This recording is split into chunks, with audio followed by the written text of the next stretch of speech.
الرحیم. تمام تعریفیں اللہ کے لیے. درود اور سلام محمد و آل محمد.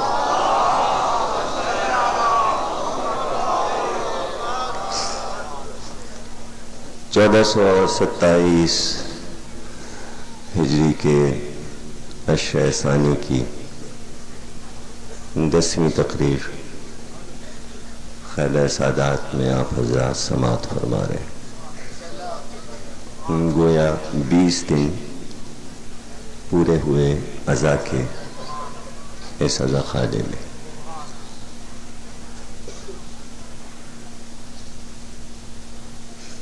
انسان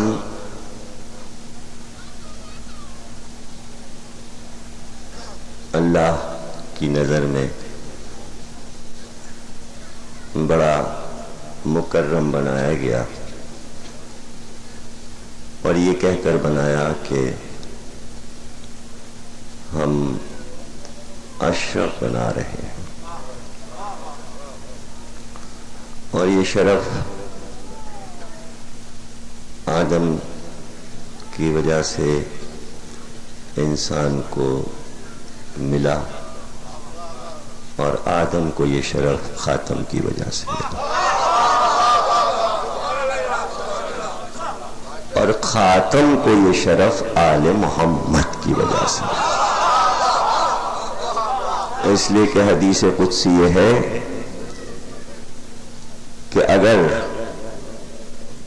علی نہ ہوتے تو محمد کو میں خلق نہ کرتا، اور محمد اور علی کو میں خلق نہ کرتا اگر فاطمہ کے نور کو خلق نہ کرتا.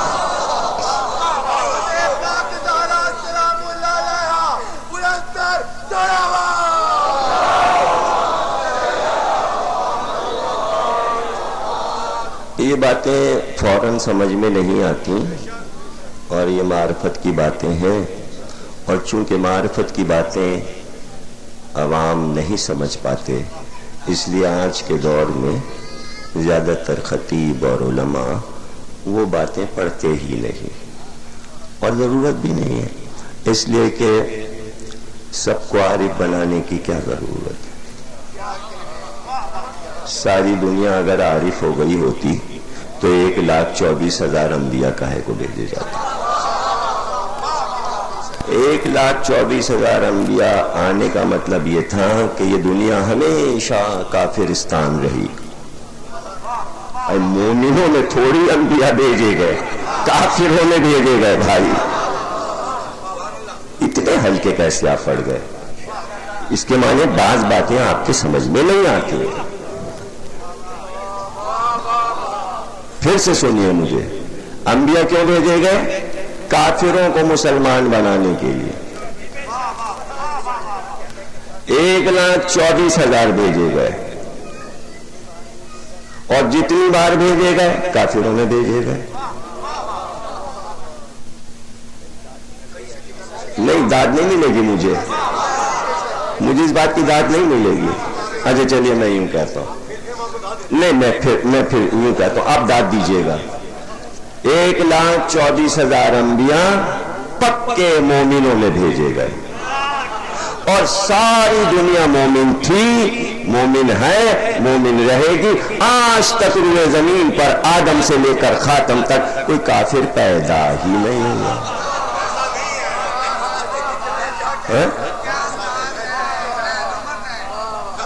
بھیا یہ مانیے اور وہ مانیے. تو پھر میں وہ والی بات پھر سے دوہراؤں رہا ہوں، اور پھر آپ داد دیجئے تو تقریر آگے بڑھے. جتنے انبیاء بھیجے گئے وہ کافروں میں بھیجے گئے تاکہ انہیں راہ ہدایت پر لائیں. ہدایت اس کی جاتی ہے جو گمراہ ہوتا ہے. مسلسل ہادی آتے رہے تاکہ انہیں راہ راست پر لائے.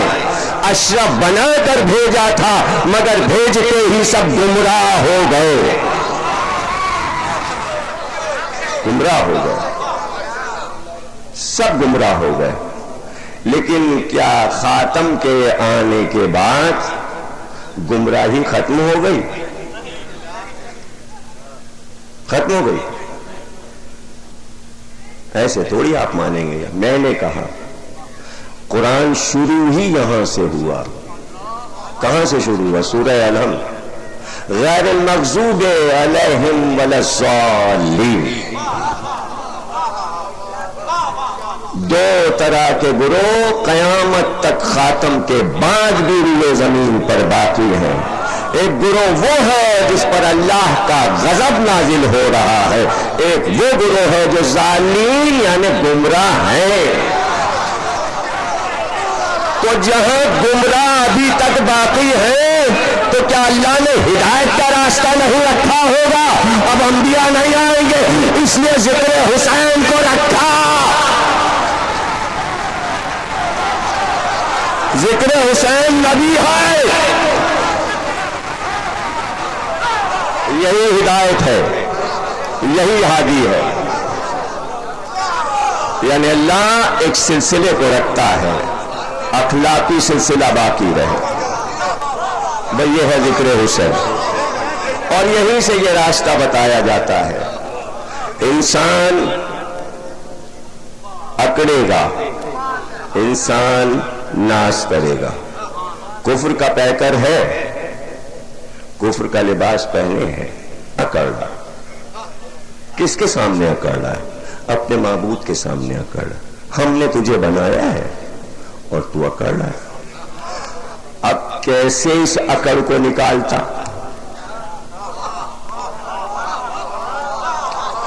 نہیں, اکڑ نکالنے کا اعلان اسی لفظ میں رکھ دیا. کس لفظ میں؟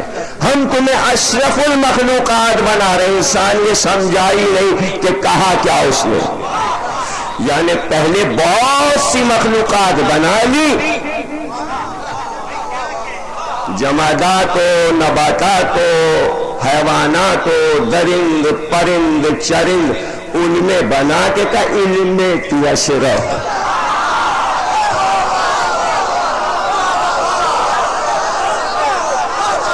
ہاتھی سے اشرف ہے, گھوڑے سے اشرف ہے, گدھے سے اشرف ہے, پتھر سے اشرف ہے, درخت سے اشرف ہے.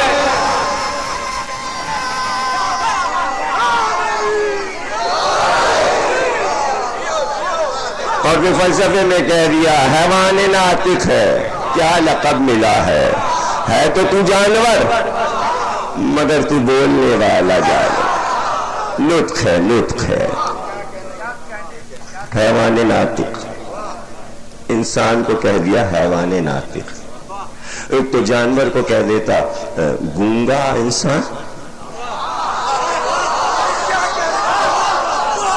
ان کو حیوان کہہ دیا, اسے انسان نہ کہا.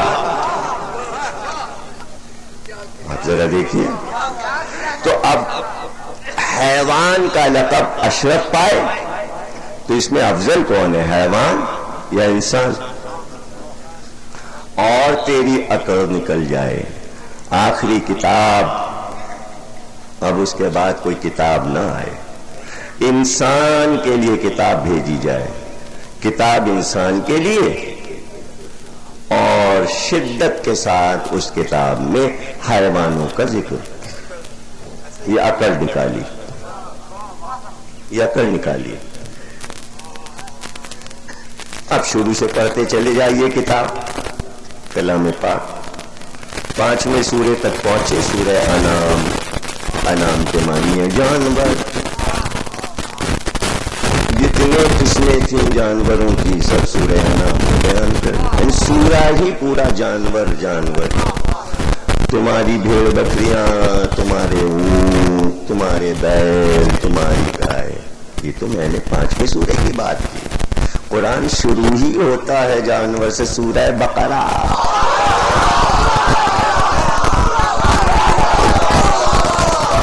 وہ گائے والا سورہ, گائے والا, گائے والا سورہ, سورہ بقرہ. اب آگے بڑھتے چلے جائیے. کہیں کسی پارے میں ہاتھی, سورہ فیل. کسی سورے میں فیل کے ساتھ گھوڑا, بلا دیا. اور بھائی کافی تھا کہ ایک سورہ گھوڑے کا نہیں، صافنات ابابیل ابھی پرندوں پہ نہیں آئے بھائی. ابابیل کہاں سے آ گئی؟ ابابیل کہاں سے آ گئی؟ ابابیل کے نام پہ کوئی سورہ نہیں ہے. سورہ فیل ہے، سورہ فیل. فیل میں ہے ابابیل، فیل میں ہے ابابیل. جو مارا گیا اس کے نام پہ ہے سورہ، جس نے مارا اس کے نام پہ نہیں ہے. کیوں؟ اس لیے کہ سپر پاور ہاتھی تھا، اس کی عقل نکالنے کے لیے اس کے نام کو مشہور کیا. دیکھو ہاتھی والوں کا کیا حشر کیا ہم نے. جو زیادہ اگر تو اللہ ان کا نام لے کے کہتا، دیکھا تم نے کیا حشر ہم نے ان کا کیا. تو زیادہ ہاتھی نہ بنے کوئی.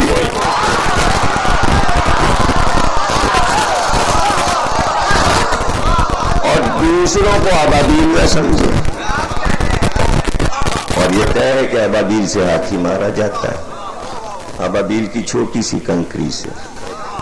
تو بیچ میں زیادہ بولے نا کہ ابابیل بول کے آپ نے موضوع بدلا ہمارا. ہم ابھی ہے جانور، بعد میں پرندوں پہ آئیں گے. تو پرندوں کے بعد کیڑے مکوڑے، بالکل رینگتے چھوٹے موٹے کیڑے مکوڑے. قرآن بھرا پڑا، پورا قرآن بھرا.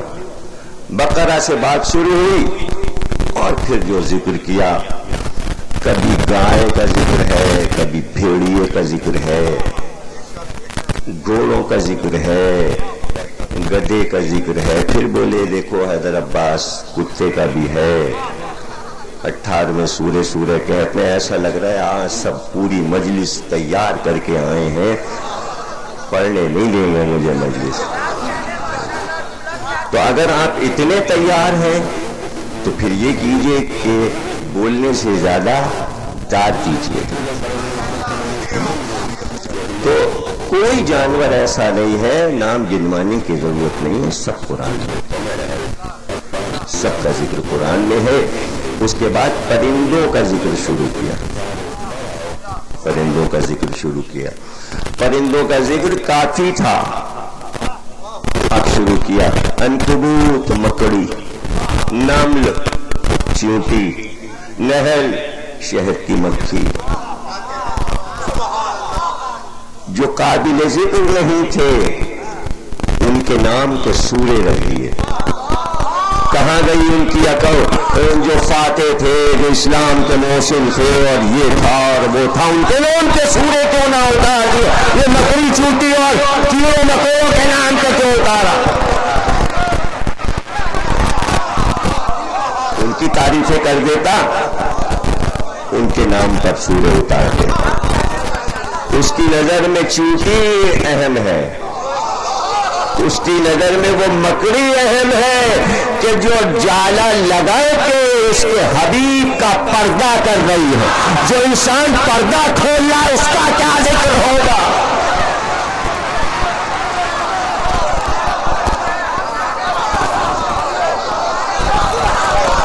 باریک پردہ. اور عجیب بات کہی اللہ نے، کہا کہ دنیا کا سب سے کمزور پردہ ہے مکڑی کا جالا. ہم نے اس کمزور پردے میں اپنے ہادی کو چھپایا. یہ ہے اس کی قدرت، یہ ہے اس کی قدرت کہ ان باریک باریک حشرات الارض کا ذکر کرے اپنی کتاب میں. اب اگر ہم اس کو چوم لیں، اسے ہم چومیں، آیت ہے جہاں چونٹی لکھا ہے چوما، جہاں مکڑی لکھا ہے چوما.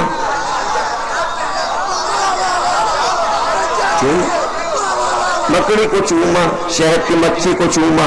چومتے چومتے آگے بڑھے، جہاں گائے لکھا تھا بکر وہاں چوما،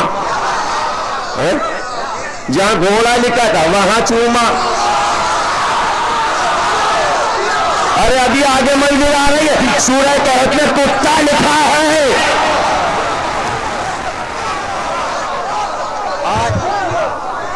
آیت ہے، آیت ہے. پتہ چلا آیت کو چومتے ہیں، آیت کو چومتے ہیں تو صرف کاغذ پہ لکھ دے تو آیت نہیں ہے، وہ چیز سامنے آ جائے جب بھی آیت ہے۔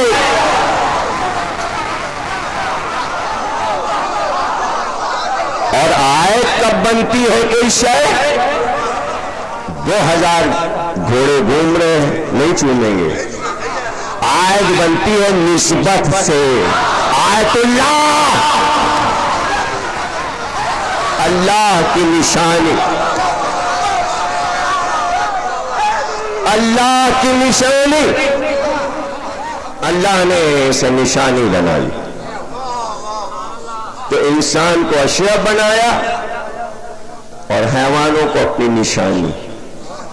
یہ توحید کے نشانات ہیں، ان سے ہماری عظمت کو سمجھو۔ بہت بدسرشت اور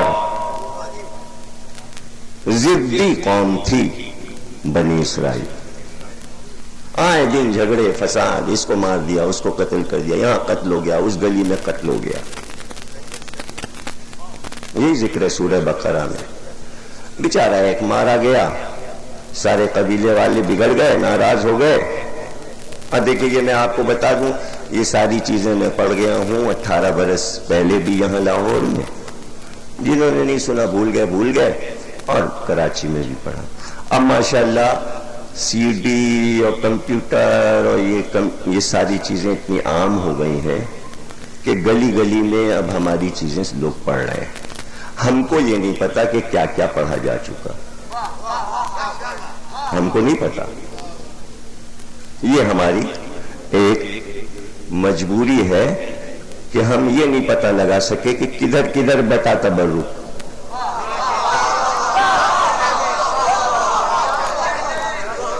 بہرحال ہم تو تبرک باتوں کے عادی ہیں۔ ان کا کہ موسیٰ یہ کون ہے قاتل؟ موسیٰ نے اللہ سے پوچھا کون ہے قاتل؟ اللہ نے وہی کی، کہا کہ ان سے کہو گائے حلال کریں۔ پتہ لگانا تھا قاتل کا، اور وہی ہوئی گائے حلال کریں۔ اب موسیٰ نے کہا گائے حلال کرو۔ اب آپ کو یہ بتانا ہے کہ قوم کیسی ہے۔ قوم نے سن لیا کہ گائے حلال کرو، تھوڑی دیر کے بعد سب رائے مشورہ کر کے آئے، کہا موسیٰ وہ جو آپ کے اللہ نے کہا ہے کہ گائے حلال کرو تو وہ کس رنگ کی، کیسی ہو، اور اس کی عمر کیا ہو، بڑھیا ہو جوان ہو، کیسی ہو؟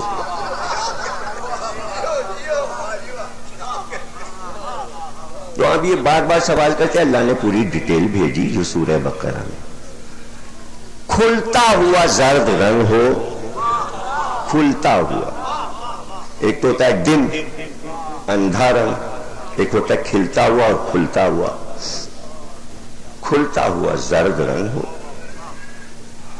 اور نہ بوڑھی ہو نہ جوان ہو، بچیا ہو، اچھا ٹھیک ہے۔ آیات موجود ہیں، آپ پڑھتے ہیں سورہ بقرہ میں۔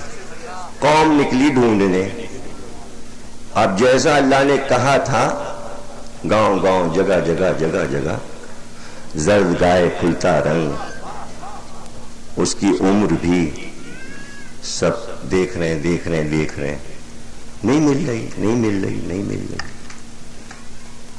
ایک جگہ دیکھا، بالکل خوبصورت زرد رنگ، جیسی بہی ہوئی تھی ویسی۔ ارے وہ مل گئی، یہ ہے، پتہ تو لگاؤ ہے کس کی؟ ان کا تھا، پتہ لگاؤ، پوچھا گاؤں کس؟ یہ ایک نوجوان ہے 22 24 25 سال کا، اس نے یہ پالی ہے اور بہت محبت کرتا ہے اس گائے سے۔ کہنے اچھا، ان کا ٹھیک ہے. بلایا اس کو, کہا بھائی یہ گائے بیچو گے؟ کہا کیوں بیچیں؟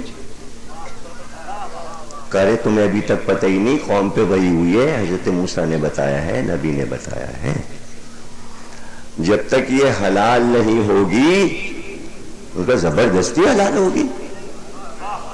ارے ہماری گائے ہے, کہ بھائی ہم خریدیں گے تب حلال ہوگی. کہاں, تو اس کی بات کرو نا, اس کی بات کرو نا, کہ جب تک یہ حلال نہیں ہوگی قاتل کا پتہ نہیں چلے گا. کہ ٹھیک ہے اگر تم خریدنا چاہتے ہو, پوری قوم گائے خرید رہی ہے, کوئی ایک دو آدمی کا مسئلہ تو ہے نہیں. جب پوری قوم کوئی چیز خریدے گی تو اس کی قیمت کیا ہوگی؟ اس نے کہا بھائی منہ مانگی قیمت لیں گے. اور سب نے جا کے حضرت موسیٰ سے کہا کہ وہ یہ کہہ رہا ہے ہم منہ مانگی قیمت کا. جو وہ کہتا ہے, چونکہ حکم الہی پہ عمل کرنا ہے, اب وہ جو مانگے تمہیں گائے تو ویسی مل نہیں رہی ہے جیسی اللہ نے بتائی, وہ ایک ہی ہے. کہا ٹھیک ہے. وہ گئے, سب جمع ہوئے, انہوں نے کہا بھائی کیا مانگتے ہو؟ کہ جب اسے حلال کر لینا تو اس کی کھال لے کے آنا, اس کی کھال پھیلا لینا, اس میں سونا بھرتے جانا, جہاں تک سونا کھال میں بھرتا جائے تب تک ہم رکیں گے نہیں جب تک کھال پوری سونے سے پوری بھر نہ جائے. یہ قیمت ہے. انہوں نے حضرت موسیٰ سے کہا کہ بھئی یہ مانگ رہا ہے وہ قیمت. کہا وہ تو دینا پڑے گا جو وہ مانگ رہا ہے. ان کا ٹھیک ہے. سونے کی کیا کمی تھی یہودیوں کے پاس؟ پرانے بیوپاری سونے کے. ہاں دم یہ نکل رہا تھا کہ دینا پڑ رہا ہے,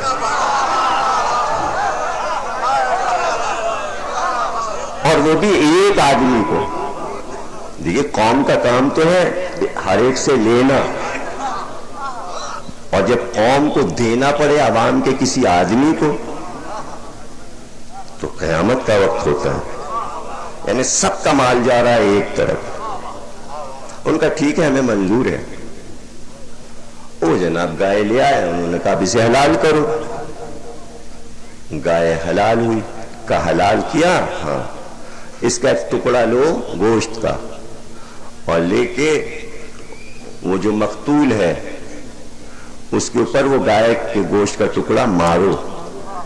جیسے ہی گائے کا یہ گوشت اس سے مس ہوگا وہ بولے گا, اور بول کے خود ہی قاتل کا نام بتا دے گا. اتنا آسان کام, گائے ڈھونڈوائی اور یہ ہوا اور وہ. یعنی پورا سورہ منسوب ہو گیا ایک گائے سے.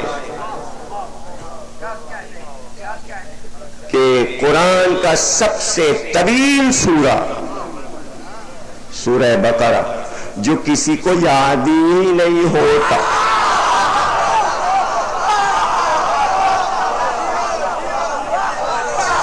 کسی کو یاد ہی نہیں. اور آپ اس میں دیکھیے ابھی امریکہ نے پابندی لگائی, اب ویزا نہیں دیتے کسی کو تقریر وقریر کرنے. اس سال سے نہیں جانے دو, پہلے یہی چکر تھا. ان کا صاحب آپ کیوں جا رہے ہیں؟ کہنے کہ تقریریں کرنے.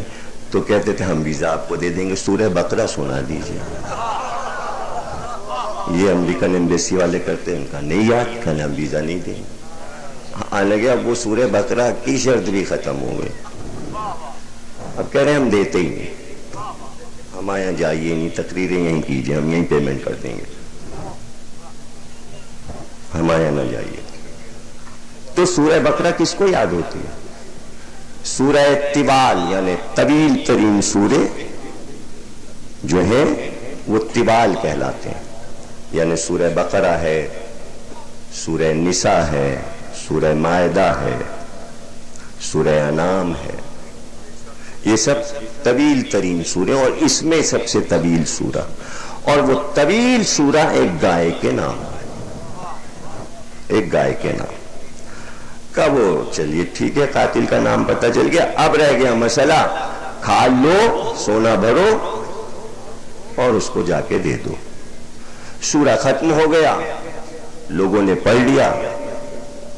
سرکار سے پوچھا گیا کہ وہ جو اس کو اتنا سونا دلوایا گیا وہ کون تھا؟ تھا تو وہ اسی قوم کا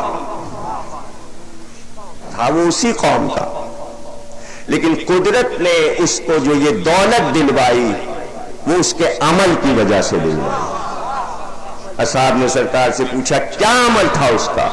کہ وہ رات و دن درود آل محمد پڑھا کرتا تھا۔ اب آج اٹھا کے دیکھ لیجئے شیعہ سنی کیا لکھا ہے کہ اگر دولت چاہیے تو صبح سے شام تک آل محمد پر درود پڑھو، دولت ملے گی۔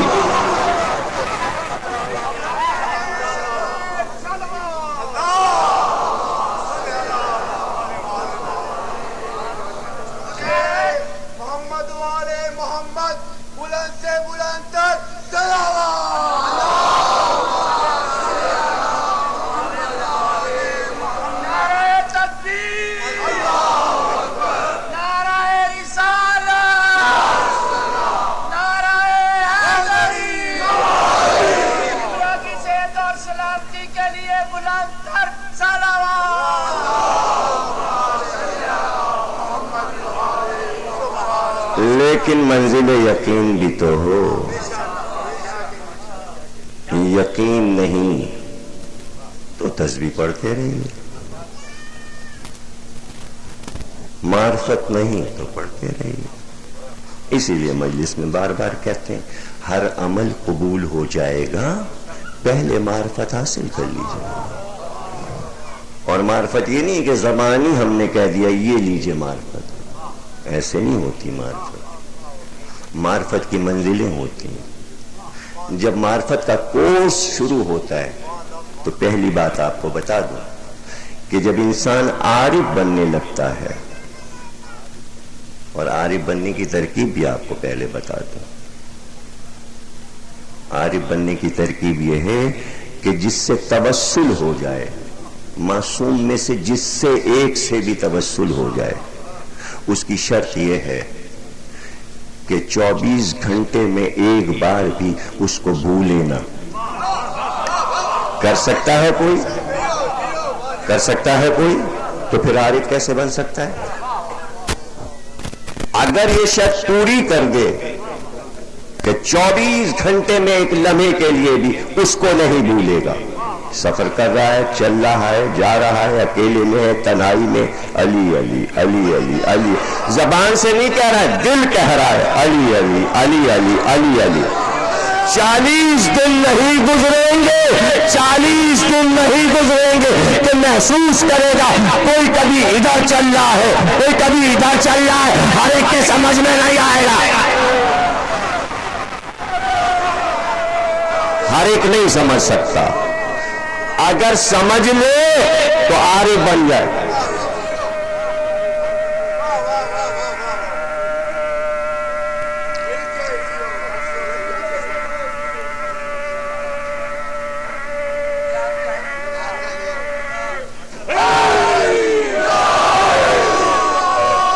پھر وہ عارف بن جائے، اور پھر وہ منزل آتی ہے، وہ منزل آ ہی جاتی ہے کہ جب اسے محسوس ہوتا ہے کوئی ساتھ چل رہا ہے میرے۔ جب یہ احساس ہو جاتا ہے کہ کوئی ہر وقت میرے ساتھ ہے تو پھر دل چاہتا ہے کہ باتیں بھی ہوں، پھر وہ دن بھی آ جاتا ہے کہ باتیں شروع ہو جاتی ہیں، پھر باتیں شروع ہو جاتی ہیں، اور جب باتیں شروع ہو جاتی ہیں تو وہ دنیا اور مافیا سے بے خبر ہو جاتا ہے، اس لیے کہ وہ کسی اور دنیا میں پہنچ چکا ہوتا ہے۔ اسی کو کہتے ہیں عارف۔ آپ کہیں محمد عارف صاحب کو ڈھونڈتے پھر رہے ہیں کیا؟ انہی انسانوں میں کہیں کوئی عارف بھی ہے، قطب بھی ہے، قلندر بھی ہے، نہیں ملے گا آپ کو، اس لیے کہ آپ بھی تو ان کے عارف نہیں ہیں۔ یہ دنیا ہی اور ہے، یہ کتابوں میں صرف لکھ دیا یہ قطب، یہ قلندر، یہ ولی ہے، یہ کتابوں میں پڑھ لینا اور ہے، دنیا کو دیکھ لینا اور۔ یہ نہیں لفظ یقین کاغذ پہ لکھ دیا، بس لکھ دیا، وہ اور ہے، کاغذ پہ لکھا لفظ اور ہے، اندر پیدا ہونا وہ منزل ہی اور ہے، وہ منزل ہی اور ہے، معرفت کی منزل اور ہے، اسے کہتے ہیں علم عرفان۔ اور یہ علم متعارف کروایا حضرت امام جعفر صادق صلی اللہ علیہ وسلم، علم عرفان عطا کیا، اور اسی سے ایک شاخ نکلی ہے تصوف۔ شاخ ہے، اصل نہیں ہے تصوف، اصل ہے علم عرفان، اور اس کی بہت سی شاخیں ہیں۔ اسی میں سے کہیں دو چار کاغذ لے اڑے علم جعفر کے، کوئی عامل بن گیا، کوئی یہ بن گیا، کوئی یہ بن گیا، عامل امتحان بن گئے، فلانے بن گئے، جوڈو کراٹے والے بن گئے، کالے علم والے بن گئے۔ کھیل ہے یہ سب دنیا کے، اصل علم کی اصل تک پہنچ بہت مشکل منزل ہے۔ انبیاء ہی بتانے آ رہے تھے وہاں پہنچنا ہے یا نہیں، یا بتوں میں پڑے رہو گے، پانا ہے خدا کو یا نہیں۔ تیاری نہیں تھے ذہن، اپنے بنائے ہوئے اچھے لگتے تھے، ہم نے بنایا ہے نا۔ لڑائی یہ تھی، انبیاء کو سمجھتے تھے خدا یہ بنا کے لایا ہے اس لیے مانتے نہیں تھے، دوسرے کی بنائی چیز اچھی نہیں لگتی، چونکہ یہ سمجھتے تھے کہ تصور الہی اس کے ذہن کا ہے، اس لیے نہیں مانتے تھے، کہتے تھے یہ ہمارے بنائے اچھے ہیں، وہ سمجھاتا تھا، اس لیے لڑائی ہوتی تھی۔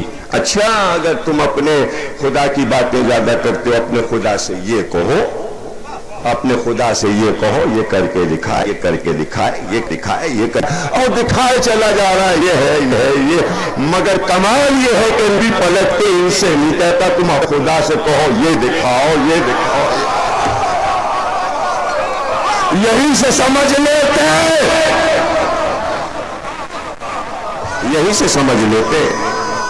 وہ یہ نہیں کہہ رہا ہے کہ اپنے بتوں سے کہو یہ کارنامہ دکھا دے، اپنے بتوں سے کہو یہ کارنامہ دکھا دے، نہیں کہا۔ ہاں سرکار نے صرف ہمارے نبی نے جنگ بدر ختم ہوئی اور جنگ فتح ہوئی، اور باہر نکلے خیمے کے میدان میں آئے، خیمے سے نکل کے میدان کی طرف دیکھا اور کہا جتنے مسلمان شہید میں ہیں سب کی لاشوں کو جمع کرو، اور اس کے بعد نماز جنازہ پڑھ کر کا دفن کر دو، سب کی قبریں بدر کے میدان میں بنا کی۔ کا کوئی بات بھی تو نہیں؟ کا نہیں، کا کافروں کی لاشوں کو جمع کرو، تمام کافروں کی لاشیں جمع کی گئیں، اور سب کو کہا ایک ساتھ قطار میں لٹا دو ان مردوں کو۔ ہاتھ میں ایک ہلکے سے درخت کی چھڑی تھی اور صرف اشارہ کرتے جاتے تھے، اور ایک ایک مردے کے سر پر گئے اشارہ کر کے کہا، نام لے کر، فلاں ابن فلاں، فلاں ابن فلاں، فلاں ابن فلاں، فلاں ابن فلاں۔ تم سن رہے ہو نا میری بات؟ یہ بتاؤ کہ میرے خدا نے جو مجھ سے وعدہ کیا تھا آج اس نے وہ وعدہ پورا کر دیا، تمہارے خدا نے جو تم سے وعدہ کیا تھا پورا ہوا یا نہیں؟ یعنی آج وہ دن آ گیا کہ آخری نبی ان سے پوچھے کہ کیا تمہارے خدا بھی وعدہ کر کے وعدہ پورا کرتے ہیں؟ فرق بتایا سرکار نے کہ جھوٹے خدا اور ہیں، اپنے بنائے خدا اور ہیں، بت اور وہ خدا اور۔ لیکن عاجز نہیں آتے تھے نبی، اپنے خدا سے کہتے تھے۔ اب یہ کہہ رہے ہیں، اب یہ کہہ رہے ہیں، اب یہ کہہ رہے ہیں، ٹھیک ہے، وہ کہتے ہیں تو یہ کام کرو۔ آواز دی جناب سولے نے، وہ نہیں مان رہے ہیں، نہیں تجھے مان رہے ہیں۔ کیا کہتے ہیں؟ کہتے ہیں سامنے کی پہاڑی پھٹے، اس میں سے ایک اونٹنی نکلے۔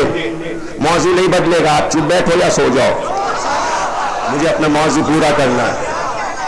ایک اونٹنی سامنے سے نکلے، کہا تو نکال دو۔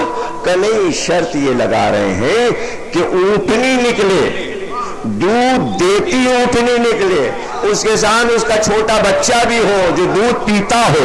کہا تو کیا پریشانی ہے سالے، جاؤ اس پہاڑی کے سامنے جا کر آواز کو اشارہ کرو، اشارہ کرو، ایسا ہی ہوگا۔ سالے نے کہا کل صبح آ جانا بلند ترین پہاڑی کے سامنے پوری قوم سمود آ کر جمع ہو جائے، اور جیسا تم چاہ رہے ہو ایسا ہی ہوگا۔ اب یہ جو سنا رہا ہوں قصہ تاریخ نہیں ہے، میں آج تاریخ سے کچھ نہیں پڑھ رہا، میں سب قرآن سے پڑھوں گا۔ اور یہ جو سنا رہا ہوں عید کے دن نماز میں یہی قصہ مولوی صاحب آگے کھڑے محراب میں پڑھ رہے ہوتے ہیں۔ کسی کو نہیں معلوم ہوتا کہ پیچھے آج عید کیا ہو رہی ہے۔ عید نہیں ہو رہی ہوتی ہے، اونٹنی ہو رہی ہوتی ہے۔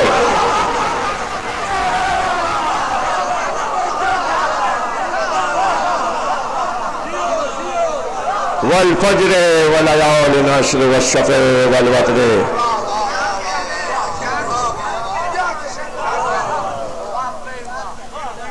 ناقۃ اللہ، اللہ کی اونٹنی، اللہ کی اونٹنی۔ عید کے دن یہ ہاتھ اٹھے ہوئے ہیں، اللہ کی اونٹنی کا ذکر ہو رہا ہے۔ جو نہیں بدعت ہو رہی ہے جانور کا ذکر نماز عید میں ہو رہا ہے۔ قرآن کی آیت ہے،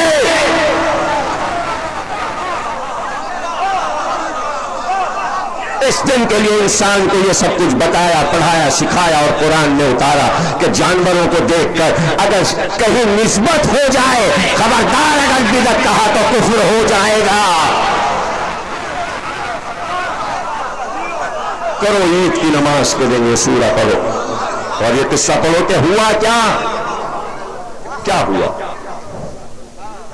پوری قوم سمود جمع ہو گئی، اور کوئی ایک جگہ نہیں ہے، جہاں جہاں 3 قوموں کا ذکر شدت سے کیا ہے، اور مکے کی نازل ہونے والی آیات میں شدت سے ذکر ہوا ہے 3 قوموں کا، عاد و ثمود و فرعون، فرعون کی قوم، عاد جناب ہود کی قوم، ثمود جناب صالح کی قوم۔ جناب صالح پہنچے، اشارہ کیا۔ اب یہ تو آیات میں پڑھیے اور اردو کے ترجمے میں، پہاڑ یوں لرزا، لفظ یہ ہے یوں لرزا جیسے درد ذہن میں مبتلا ہوا۔ یہ ہے انبیاء کی زبان، یہ ہے اللہ کی زبان۔ یوں لرزا، یوں چیخا، اور اس کے بعد پھٹا پہاڑ۔ قرآن ہے، کوئی قصہ کہانی نہیں ہے۔ پھٹا پہاڑ اور اونٹنی نکلنا شروع ہوئی، طویل القامت، بہت بڑی اونٹنی، گردن نکلی، جسم نکلا، باہر آئی۔ اب جو باہر آئی اس کا چھوٹا بچہ اس کے پیچھے پیچھے چلتا ہوا۔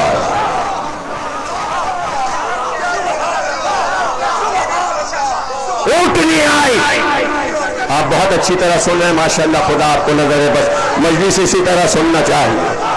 پیچھے پیچھے اس کا چھوٹا بچہ آیا۔ ادب بتایا کہ جانور کا بچہ بھی ماں باپ سے آگے نہیں چلتا،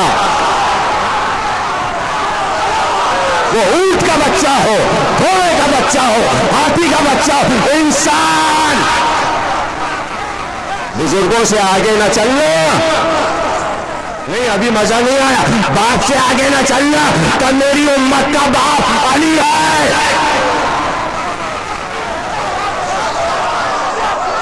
اس امت کا باپ علی ہے، آگے نہ چلنا، آگے نہ چلنا۔ یہ ناقہ یعنی اونٹنی، پیچھے پیچھے بچہ۔ ہاں فرمائش ہم نے پوری کر دی ہے، لیکن اس قوم سے کہہ دو یہ جو تالاب ہے پانی کا، ہم نے یہ طے کر دیا کہ یہ تالاب روز بادل آ کر بھر دیا کریں گے، روز بادل آئیں گے، پانی ختم نہیں ہوگا، بادل برسیں گے اور تالاب بھر جائے گا، لیکن شرط یہ ہے ایک دن پوری قوم پانی پیے اور ایک دن اونٹنی پانی پیے، اس میں فرق نہ آئے۔ سالے نے کہا اس میں فرق نہ آئے، ایک دن پوری قوم پانی لے جائے اور دوسرے دن اونٹنی پانی پیے گی، جب اونٹنی کا دن آتا وہ تالاب کے پاس جاتی، اب جو پانی پیتی تالاب خالی ہو جاتا، سارا پانی اونٹنی کے پیٹ میں چلا جاتا۔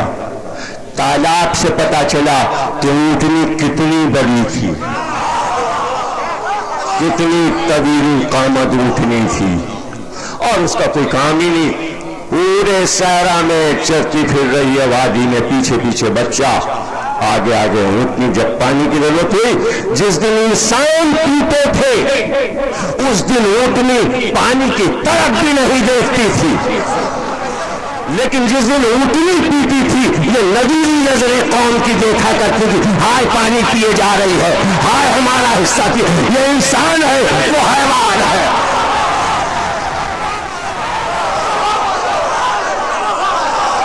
انسان دوسرے کو پانی پیتے نہیں دیکھ سکتا، حیوان انسان کے پانی پہ گرتا نہیں ہے، یہ حیوان ہے۔ حیوان آپ سے پانی پیتے دیکھ کے مانگے گا نہیں کہ ہمیں دے دو، صابر ہوتا ہے حیوان۔ انہوں نے میٹنگ کی اور شورا کمیٹی بیٹھ گئی، مشورہ ہوا، ایسے مسائل میں انبیاء کے خلاف ہمیشہ شورا کمیٹی بنتی رہی۔ کیا طے ہوا؟ انہوں نے کہا بھائی یہ طے ہوا ہے کہ اب کوئی چارہ کار نہیں ہے، یہ ہمارے حصے کا پانی پی جاتی ہے ان کی، اس لیے ہم اس کو قتل کر دیں، ہم اسے مار ڈالیں۔ طے تو ہو گیا کہ مار ڈالیں، مارے گا کون؟ مارے گا کون؟ قرآن ہے، یہ سب تاریخ نہیں، تاریخ میں قرآن سے ہی لیا گیا۔ اصل بیس جو ہے اس واقعے کا وہ قرآن ہے، آیات سے نقل ہوا کتابوں میں۔ جناب صالح کا کل قصہ یہی اونٹنی ہے، اس کے علاوہ صالح کا کوئی ذکر نہیں ہے، اونٹنی کے ساتھ ساتھ ناقہ صالح، ناقہ صالح، ناقہ صالح۔ کیسے قتل کر دیں؟ کون قتل کرے؟ 22 سال کا ایک جوان اٹھا، نیلی آنکھیں، بھوری نیلی آنکھیں، گورا رنگ، سنہرے بال۔ اس نے کہا ہم اس کی کونچی کاٹیں گے، ہم ٹانگیں کاٹ کے پھینک دیں گے اونٹنی کی۔ کیا نام ہے تمہارا؟ قیدار ہمارا نام ہے۔ جناب صالح سے پوچھا گیا وہ جس نے مارا تھا اونٹنی کو پہلا بار، جس نے ارادہ کیا تھا کہ ہم قتل کریں گے، وہ کون تھا؟ صالح نے کہا وہ حرامزادہ تھا۔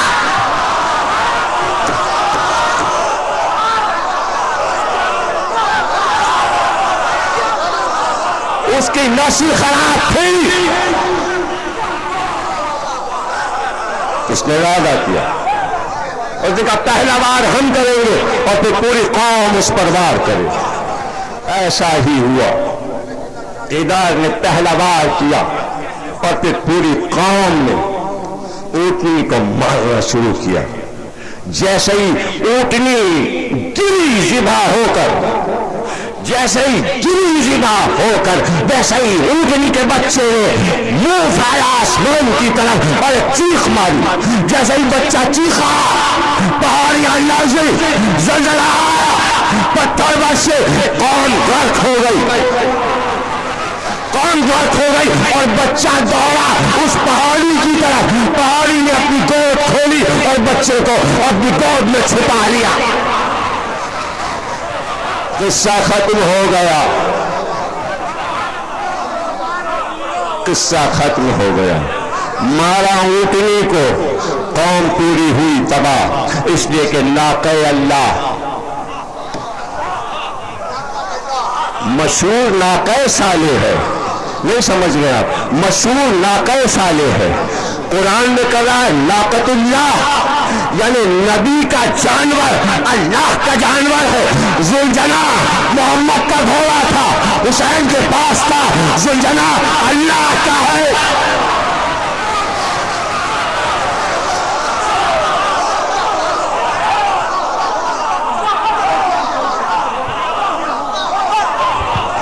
نبی کا گھوڑا منسوب اللہ سے کیا جائے گا۔ قرآن گواہی دے رہا، ناقۃ اللہ، ناقہ صالح اللہ کا ناقہ. اور یہ بھی بتا دیا اللہ نے کہ نبی کا جانور جب ہم اپنی طرف منسوخ کر لیتے ہیں، اس کو اگر کوئی آنکھ سے بھی دیکھے تو عذاب لاتے ہیں. ہم عذاب لاتے، ہم عذاب لاتے. صالح کا ناقہ اتنا عظیم ہو جائے، یہ تو خاتم ہے، یہ تو خاتم ہے، خاتم. 7 آدمی اللہ کی تلاش میں، جاؤ ڈھونڈ لو نا اللہ کو. ہاں ہم کہیں صحرا میں ڈھونڈ لیں گے، کسی پہاڑی میں ڈھونڈ لیں گے. جاؤ، پیچھے پیچھے کتا چلا، ساتھوں نے کہا مارو اس کو، یہ جانور ہے، ہمارا پول کھول دے گا، ہمارا راز ظاہر کر دے گا. 18واں سورہ کہف. جیسے ہی پتھر مارا کتے کو، وہ بولا کہ نہیں، ہم تمہارا راز نہیں کھولیں گے، ہمیں ساتھ لے چلو، ہم وفاداری کریں گے. پروردگار یہ فصیح ترین زبان جانور کو کیوں بلوائی؟ بولنے لگا. سب نے کہا آجا، ساتھ چلا. غار میں پہنچے، وہ دروازے پہ بیٹھ گیا. اللہ کہتا ہے جاگ رہے ہیں، 6 مہینے کے بعد ہم کروٹ بدل دیتے ہیں. 1000 برس ہو گئے، جاگ رہے ہیں. اور قرآن کہہ رہا ہے کتا بھی ایسے ہی بیٹھا ہے، وہ بھی زندہ ہے. اس کا کیا کام ہے؟ صرف اتنی سی بات بتانے کے لیے کہ اللہ والوں کے ساتھ اگر جانور بھی لگ جاتا ہے تو وفا کرتا ہے. دوستی کا حق جانور ادا کر دیتا ہے، مگر انسان نہیں کر پاتا. انسان کو سکھانے کے لیے تو کتے تک کا ذکر کر دیا، کتے تک کا ذکر کر دیا. عزیر اور عزیز کے قصے میں گدھے کا اداری کرتے تھے. صرف ہمارے سرکار کو گھوڑے پسند تھے. چونکہ سرکار کو گھوڑے پسند تھے، اس لیے سیاستہ کی ساری کتابیں اٹھا لیجیے. بخاری، مسلم، نسائی، ترمذی، مسند احمد بن حنبل، موطا، جتنی کتابیں ہیں سب میں پورا چیپٹر قائم کیا. گھوڑے کا چیپٹر، گھوڑے کا چیپٹر، گھوڑے کا چیپٹر، گھوڑے کا چیپٹر. سرکار کی ساری حدیثیں گھوڑے کے بارے میں جمع کر دیں. اور راویوں کے نام حضرت ابو ہریرہ یہ کہتے ہیں، انس بن مالک یہ کہتے ہیں، فلاں خاتون یہ کہتی ہیں، فلاں خاتون یہ کہتی ہیں. سرکار نے یہ فرمایا. شاہ ستہ کی ساری کتابوں میں یہ حدیث سرکار نے کہا ہم نے تمہاری امت میں سے، کائنات میں سے، مادی دنیا میں سے 3 چیزیں پسند کر لی بس، گھوڑا، عورت اور خوشبو. پوری دنیا میں. تو اب آپ سوچئے کہ جب گھوڑوں کو پسند کیا تو کتنا فرمایا ہوگا گھوڑوں کے بارے میں، کتنا فرمایا ہوگا گھوڑوں کے بارے میں. کیا کہنا؟ صبح کی نماز پڑھی، استقبال میں پہنچے اور سب سے پہلے گھوڑوں کی نگرانی. آستین سے سروں پہ ہاتھ پھیرتے، گردن پہ ہاتھ پھیرتے. سرکار کو دیکھتی گھوڑے گردنیں اٹھانے لگتے، جسم پہ ہاتھ پھیرتے. ہر گھوڑے کا نام رکھا تھا، اس کو اس کے نام سے پکارتے. وہ جانتا تھا کہ سرکار آئے ہیں، اپنے نام کو جانتا تھا. ان کی نگرانی کرواتے، باہر بھجواتے، میدان میں کعبے کی شکل میں، دائرے کی شکل میں، جتنے بھی طریقے سے گھوڑا چلتا ہے خود اپنے سامنے کھڑے ہو کر